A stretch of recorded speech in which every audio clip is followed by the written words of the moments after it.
Happy Saturday! I'm going to show you another one of my indoor plants following up from last week, my fiddle leaf ficus.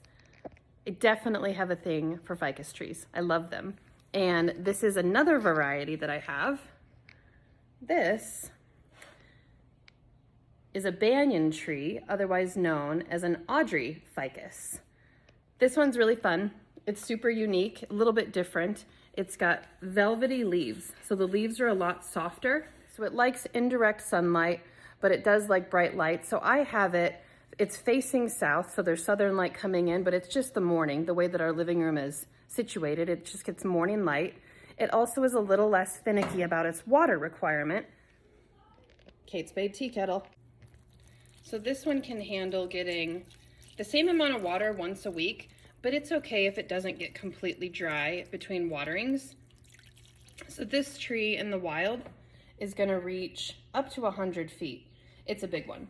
But for most houseplants, it's gonna top at about 5 to 10 feet, I would say. Mine's at about 4 feet tall. These feeder roots here, these are kind of interesting. This is part of how the tree gets so big. So the tree sends those down and then it just keeps spreading and spreading and spreading.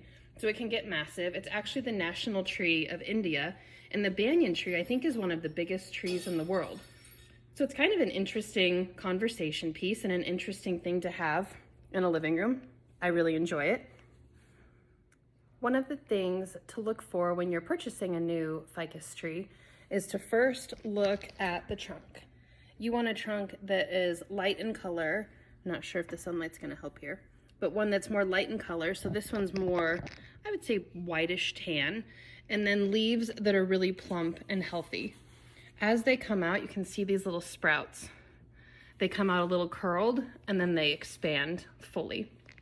Another thing that makes an Audrey ficus or a banyan tree really happy is being surrounded by other plants. Check. We don't have that problem here. It's a really fun tree to have. Really not very finicky, probably more challenging than a rubber plant, but not as challenging as a fiddlehead. And so it's a really versatile tree to have. Ficus or a banyan tree also does really well when you feed it. And so just basic nutrients. I use the same thing that I use for my fiddle leaf. It's this fiddle leaf fig plant food from the Grow Co. And you can see in there. Again, I give it about plant food once a month or so. So mine's really happy, really healthy.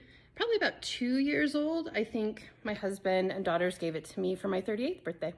So have a great Saturday. Check back again next week and I'll feature another one of my indoor plants. Got a lot of Saturdays ahead. I've got a lot of plants. Enjoy the weekend, y'all.